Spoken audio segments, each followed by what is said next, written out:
Hi, everyone, and thank you so much for joining us today. For those of you who may not know me, my name is Selena Herberger, and I'm a marketing administrator here at the center. With March being International Women's Month, we thought it would be a fun idea to spotlight some of our women CFPs or certified financial planners. Today, I have with me a few very special guests: Lauren Adams, Sandy Adams, Kelsey Arvai, Callie Hassinger, and Angela Palacios, who will be answering a series of questions relating to being a CFP, being a woman in the financial services industry, and a lot more. So, with all of that being said, ladies, are we ready to jump into some questions today? Yes. Yeah, let's go. Yep. Awesome. Well, before we get started, Callie, would you mind giving everyone a summary of, what being a CFP means and why it is so important? Sure. CFP actually does not stand for the Center for Financial Planning.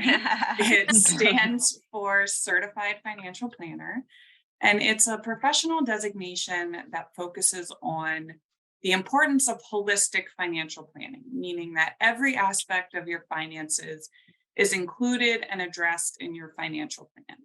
For example, your income, your taxes, and your investments should all be working together to meet your goals. And in most cases, financial decisions have long term and far reaching effects. If you aren't looking at the whole picture, something can easily be missed. The CFP curriculum focuses on engaging with clients and addressing their needs through deep and comprehensive financial planning.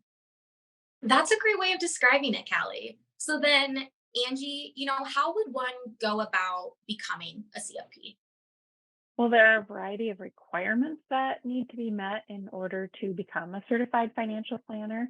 The CFP board actually summarizes the process as the four E's, with education being the first E, as you might expect.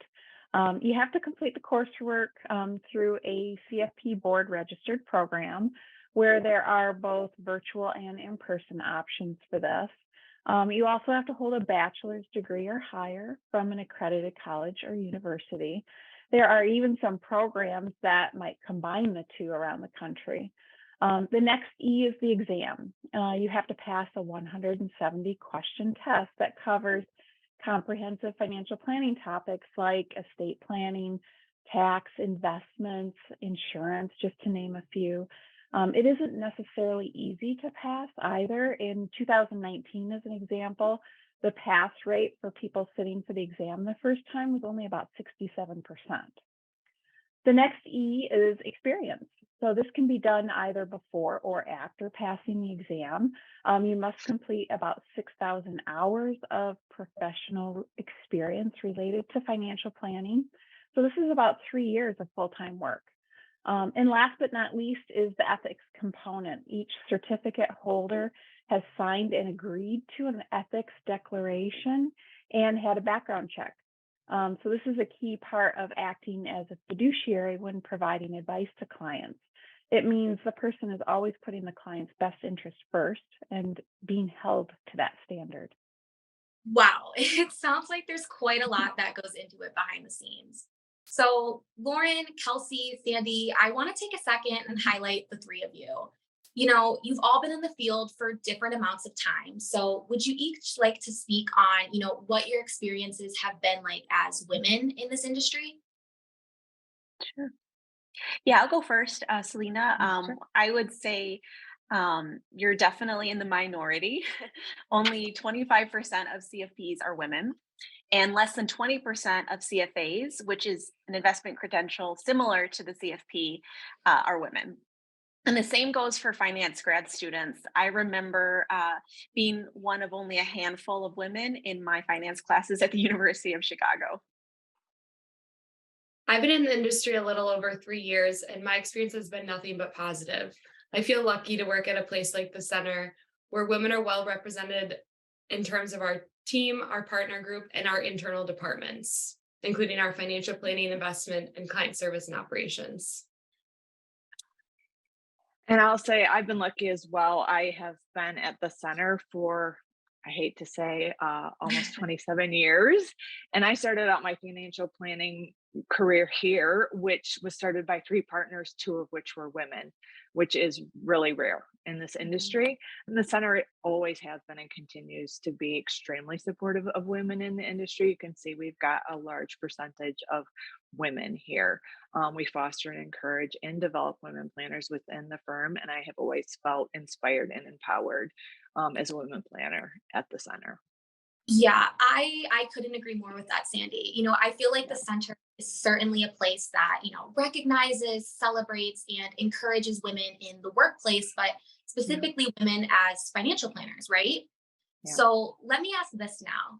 Callie, Kelsey, in what ways has the CFP enhanced your ability to support clients as, a financial planner, and then Kelsey as an associate financial planner? Well, our industry is always changing, and whether that's regulatory changes or evolving client needs, it's so important that we remain up to date on so many different topics at all times. And these range from, financial products to technology updates throughout the years. And these are all items that help us with our most important focus, and that's working with clients to reach our goals. The CFP curriculum provides a really solid foundation on all of these pieces of financial planning. And that foundational knowledge is essential, in my opinion, to be able to build upon over the years and ensure that our clients are working with financial planners who can weigh all of the options and come to decisions that are always in their best interest. For me, recently passing the CFP designation has allowed me to transition my role at the center from client service associate to associate financial planner. And through this transition, I've been allowed the space to identify potential planning opportunities to discuss with planners while simultaneously providing clients with excellent service. Absolutely. And congratulations again on passing that exam, Kelsey. Based off of what Angie was saying earlier, it is certainly an accomplishment worth celebrating. And that kind of, transitions me into the next question that I wanted to ask all of you. Angie, Sandy, Lauren, with you three specifically, what ways and like in what ways do you believe that, maybe having more women in financial services could help this industry as a whole? Absolutely, I can start that discussion. I think the benefits are similar for financial planning as they are for all industries.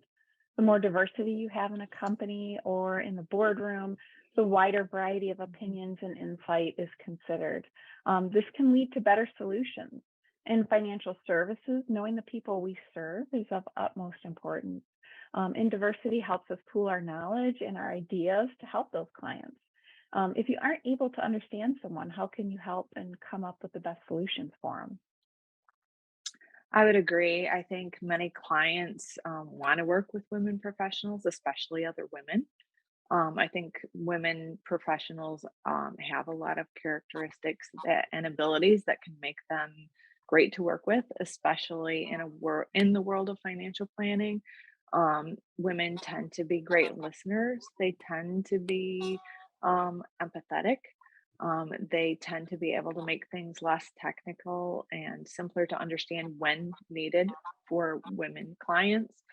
And they tend to be more often willing to take on the less technical or non-technical and more what we call touchy-feely topics when they come up, more so than men want to tackle those topics. And having more women in the industry potentially helps us reach more clients that might not want to go see a financial planner if we weren't available to see them. Mhm. Yeah, and I'll just add to that, in my view, the more women that are represented in the financial services industry, the more other women will see success in finance, whether it be a career in the field itself or success within their own finances as, realistic and achievable. Yeah. I also think the more that women investors feel like they can relate to their advisors, the more they will be engaged in the financial planning process and gain more confidence in taking charge of their own financial lives.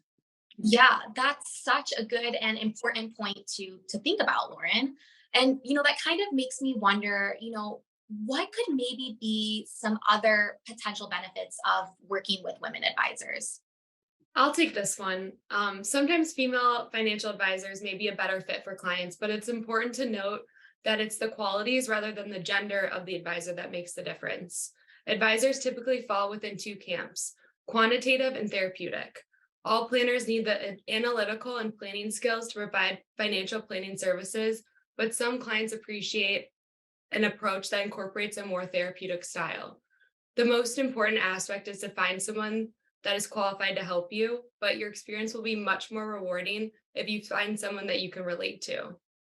That was very well said, Kelsey. And with that, I think that pretty much wraps up our panel for today. I'd like to give a special thanks to our CFP women at the center for participating, and of course, all of you at home for watching. As always, if you have any questions, please feel free to reach out to us. We are always happy to help. And with that, enjoy the rest of your day, everyone. Bye. Hi, thank you. Bye.